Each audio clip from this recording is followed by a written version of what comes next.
The wind screamed across the cliffside like a wounded thing, carrying with it the salt of the ocean and the remnants of a storm that had passed too quickly. The horizon was a fractured mirror of gray and gold, the kind of light that makes everything seem too alive to be real. Luna stood there, her hair whipping around her face, her hands trembling but her eyes, those fierce, haunted eyes, steady on the man before her. Will Spencer had found her at last. The fugitive who had haunted his dreams for months now stood a few feet away, breathless and cornered, but there was something in her expression that made him hesitate. It wasn't defiance this time. It was surrender. He had chased her across counties, watched her image on every news broadcast, listened to his father and the police talk about justice and containment. They said Luna was dangerous, unpredictable, maybe even delusional. But as Will looked at her now, she didn't look like a monster. She looked like a ghost who had come home to die. His voice cracked as he spoke, the words ripped raw by disbelief. "Why here, Luna? Why drag me all the way out here?" Her smile was small, almost fragile. "Because this is where everything began, Will. The night you thought you met me for the first time, this is where I decided how your story would end." He frowned, his confusion folding into anger. "You're sick," he said, though his voice shook. "You ruined my life. You turned me into—" She cut him off with a single, broken laugh. "Your life? You think this was about you?" The words hung in the air like knives. "It was never about you, Will. It was about him." She stepped closer, the distance between them closing with each gust of wind. "You need to know the truth before I go. You deserve that much." Will's pulse throbbed in his temples. "The truth?" he asked, half expecting another lie. Luna's gaze dropped to the ground, her voice lowering to something almost childlike. "The baby isn't yours." The world seemed to tilt, the air collapsing out of his lungs. "What?" She lifted her eyes again, tears mingling with rain. "It's Bill's." He stumbled back, the words like a physical blow. "My father?" His voice was hoarse, unbelieving. "That's impossible." But Luna only shook her head, the tremor in her lips betraying both guilt and defiance. "It happened the night of the gala, the night everyone thought I drugged you. But you never touched me, Will. You never even saw me that way. I made sure of that. I wanted you to believe you had, though. I needed you to take the fall." Will's throat tightened. "Why?" he whispered. She laughed again, bitterly this time. "Because he wouldn't have believed me. Bill Spencer, the great man, the king of LA, he saw me as a toy, a moment of weakness. But if I made him believe I was carrying your child, he'd protect me. He'd protect you. He'd protect the lie." The confession hit like thunder, each word unraveling the fabric of Will's life. Every humiliation, every headline, every broken look from Electra replayed in his mind with savage clarity. He remembered the pity in his mother's eyes, the disgust in his father's silence, the way Electra had stood by him even when the world turned away. All of it, every ounce of pain, every sleepless night, had been built on this woman's manipulation. He felt sick, the world spinning around him. "You used me," he said, the words trembling between rage and heartbreak. "I used everyone," Luna whispered. "But I didn't know it would feel like this afterward. I didn't know I'd lose myself in the process." She took another step toward the edge, her feet sliding against the wet stone. "You think I don't hate myself? You think I wanted to ruin you? No, Will. I wanted to destroy him. But I dragged you down instead." Will shook his head, every muscle in his body tense. "You could have told the truth," he said. "You could have stopped this before it." "Before what?" she snapped. "Before they locked me away? Before your father's lawyers turned me into the lunatic of Los Angeles? Before everyone forgot that I was human?" Her voice broke. "He took everything from me, Will. My name, my dignity, my future. The baby was supposed to fix that. It was supposed to make him look at me and see more than a mistake. But he didn't. He never did." For the first time since he'd met her, Will saw something in her eyes that wasn't manipulation. It was despair so pure, it was almost holy. He wanted to reach for her, to drag her back from whatever edge she was walking, but she raised a hand to stop him. "Don't," she said softly. "You've already done enough by listening." Lightning flashed, carving her face into something half angel, half sinner. "Do you remember what I said to you that night in the interrogation room?" she asked. He blinked, lost. "I said you were the only one who ever looked at me like I was real. That's still true. But now you have to live with the truth I couldn't." Will's voice was little more than a whisper. "What are you saying?" Luna smiled faintly, her lips trembling. "I'm saying goodbye." She turned, her arms outstretched toward the wind, her silhouette sharp against the raging sea below. "Live for me, Will," she called out. "Please." "Someone has to." "Luna," he shouted, but it was too late. Her body disappeared into the storm, swallowed by the roar of the waves. For a heartbeat, he thought he heard her laughter carried on the wind, a sound too broken to be real, and then there was only silence. When the police arrived hours later, there was nothing to recover. No body, no trace, only the echo of her final words. They called it suicide. An open and shut case. "Some people are just too far gone," one officer said as he zipped up his coat. But Will didn't respond. He couldn't. He stood there long after everyone had left, staring at the spot where she had vanished, the rain soaking through his clothes. Somewhere deep in his mind, her confession replayed over and over, each repetition twisting tighter around his conscience. Days turned to weeks, and life moved forward as it always did for the Spencers. Bill tried to comfort his son, but Will couldn't look at him without seeing Luna's face. He couldn't forget the truth she had left him with, the truth that the child she carried, the scandal that had destroyed them both, belonged to the man he had trusted most.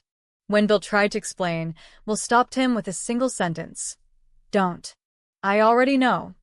At first, he thought he could bury it. Pretend that the truth was just another lie in a world full of them. But lies, like ghosts, have a way of clawing their way back. The nightmares started small. Luna standing at the edge of the cliff, her eyes hollow, whispering, "Live for me." Then came the whispers during the day, the flashes of movement in his peripheral vision, the smell of salt and rain that followed him even inland. Electra tried to reach him, but he pushed her away. She didn't understand, couldn't understand. Every time she touched him, he felt the weight of betrayal pressing down harder. He stopped going to work, stopped answering calls, stopped living altogether. Sometimes he would drive to the coast and sit by the cliff where it had happened, staring into the water as if it might finally give her back. But the sea, like Luna, kept its secrets. One evening, months later, Will found a letter slipped under his door. No return address, no handwriting he recognized, only his name scrawled in black ink. His fingers shook as he unfolded it. "You weren't supposed to know. But now that you do, you'll never escape it.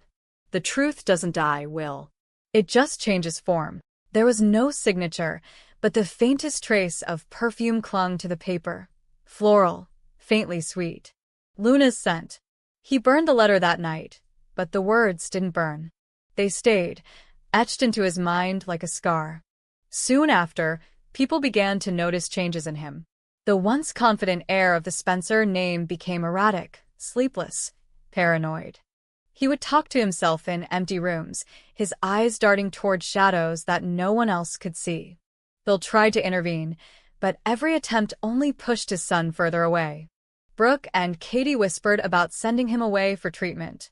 Electra begged him to let her in. But Will refused.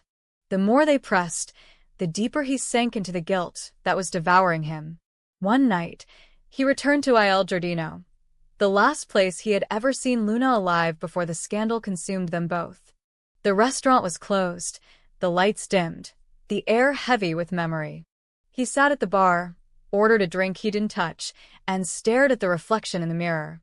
Behind him, for a split second, he thought he saw her. "Luna," he whispered. Her reflection smiled. He turned around, and there was no one there. By the time dawn broke, Will was gone.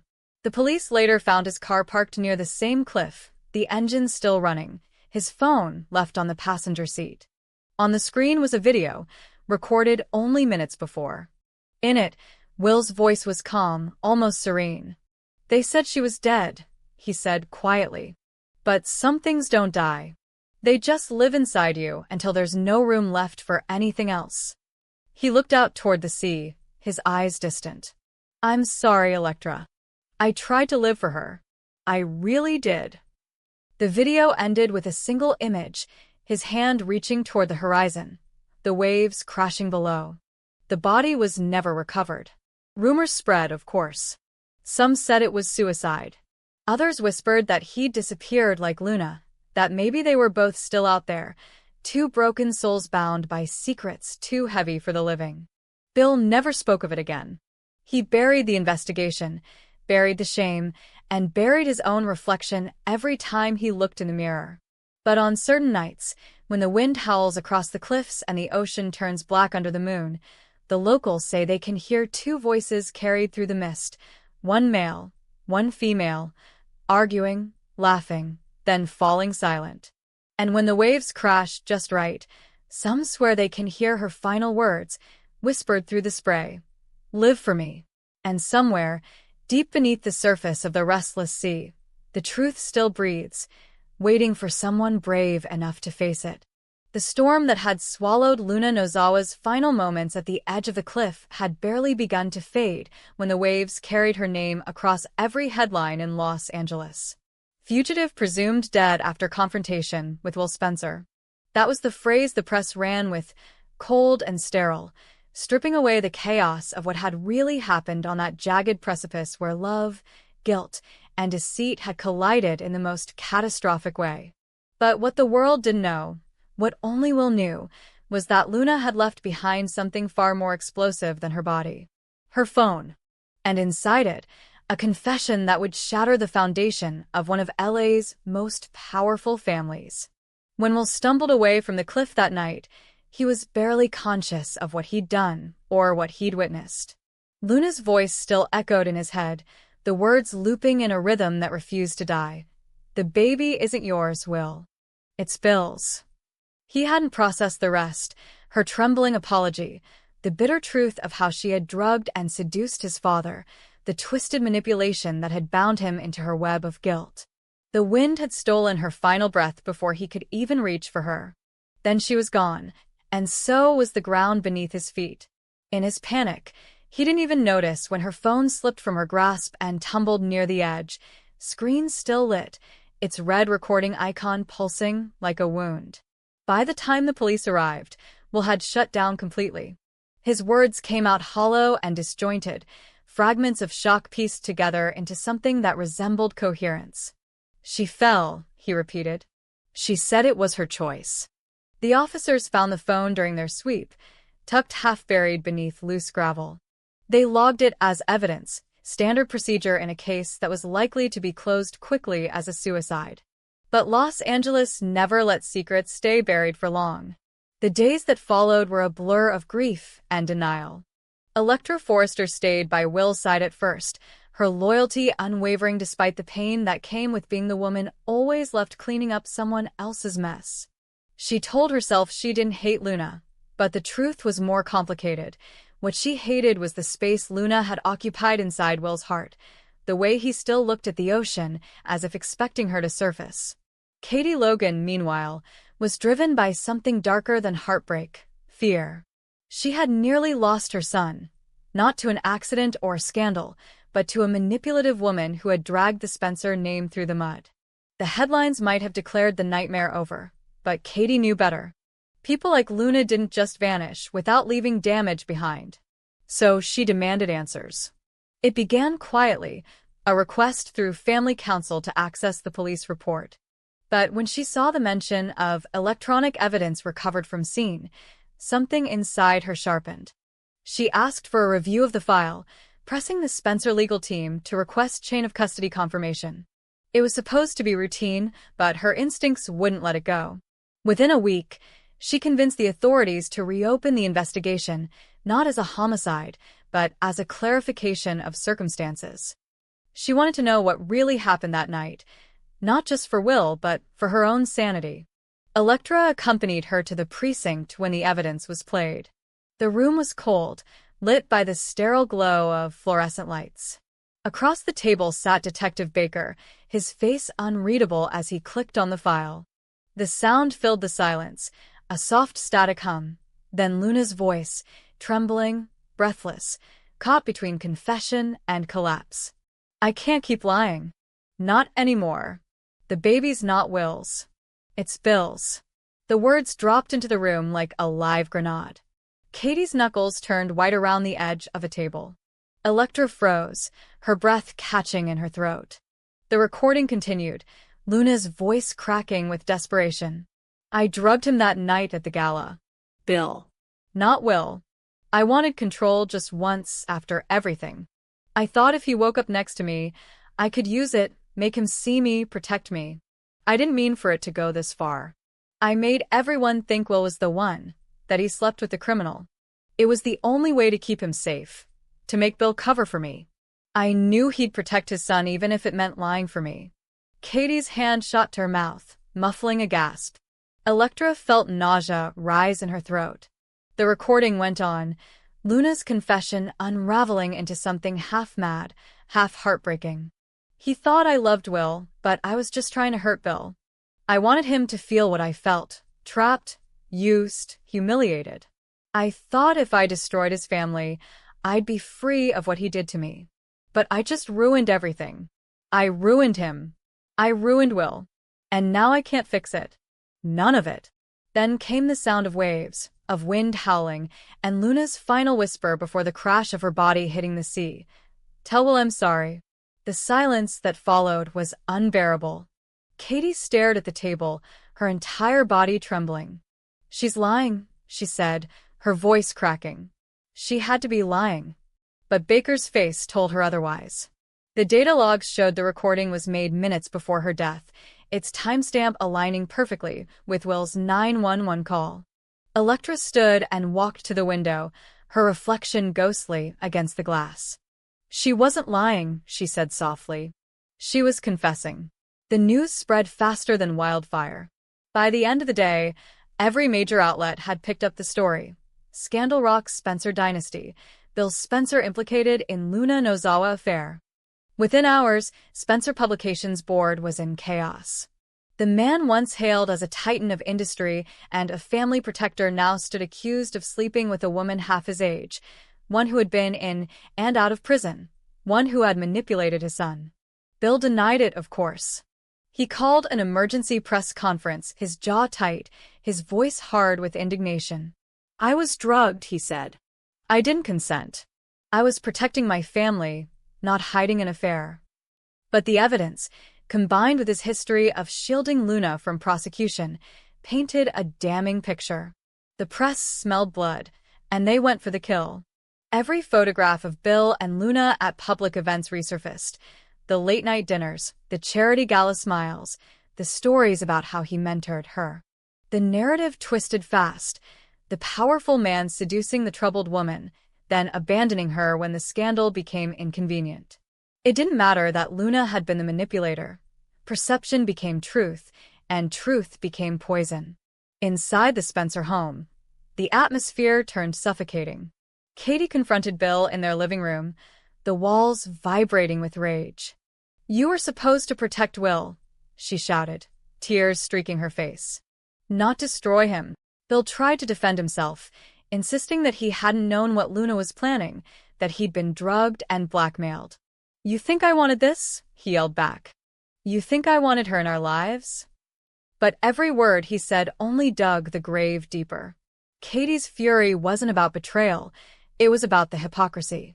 The man who had stood on podiums preaching about loyalty and family had been part of the very thing that broke theirs apart. Will, meanwhile, became the ghost haunting them all. The media hounded him, eager for his reaction. "Did you know? Did you believe her?" He refused interviews, refused to speak to his father, refused everything. He stayed locked in his apartment for days, rewatching the same news coverage over and over. Each headline burned deeper into his chest. Will Spencer, victim or accomplice? Electra visited him once, finding him sitting in the dark, his face pale and hollow. "She used all of us," he said quietly, not looking at her. "But he let her." His voice broke. "My father let her." When Electra reached for his hand, he pulled away. "You shouldn't be here," he whispered. "Everyone she touched got ruined. You'll be next." She wanted to tell him he was wrong, that love could still save him, but she couldn't find the words. Back at Spencer Publications, the board demanded Bill step down.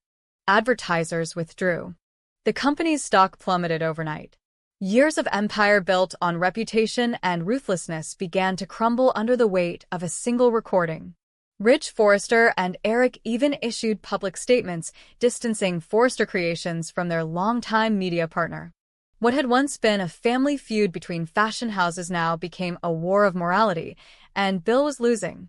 He tried to reach Will, called, texted, even stood outside his door, but the boy wouldn't open it. When Bill finally got through, Will's words were like shards of glass. "You always said you'd protect me," he said. "But all you ever did was protect yourself." That night, Bill sat alone in his office, surrounded by the silent ghosts of his empire. On his desk was the framed photo of his family, the one taken before everything fell apart. He picked it up, his reflection distorted in the glass. He had built his legacy on power, control, dominance. But all of it had been an illusion.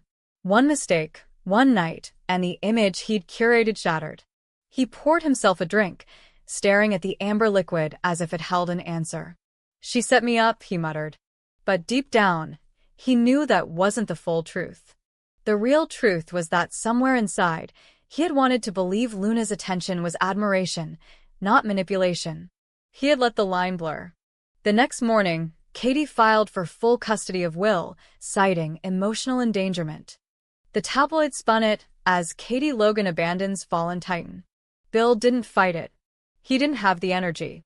The man who once ruled skyscrapers and scandals now found himself isolated, reduced to whispers in boardrooms that no longer respected him. But even as the public feasted on his downfall, the recording had one final consequence no one saw coming. A new investigation was opened, this time not into Luna's death, but into the night of the gala itself. Toxicology reports were re-examined, revealing trace sedatives in Bill's system matching Luna's pharmacy prescriptions. Yet, the dosage was low, inconsistent, enough to dull judgment, not erase it. The line between victim and perpetrator blurred beyond repair. For Will, the revelation changed nothing. He visited the cliff again, standing at the edge where Luna had vanished. The sea was calm that day, deceptively peaceful. He dropped a single rose into the water and watched it float away. "You wanted me to live for you," he whispered. "But all you left me with was death." Behind him, the world kept spinning, news anchors speculating, lawyers arguing, the Spencer empire collapsing under its own hypocrisy. But for Will, none of it mattered anymore. He had learned the cruelest truth of all. Sometimes, justice isn't about who's guilty or innocent. Sometimes, it's about who survives the longest after the truth comes out.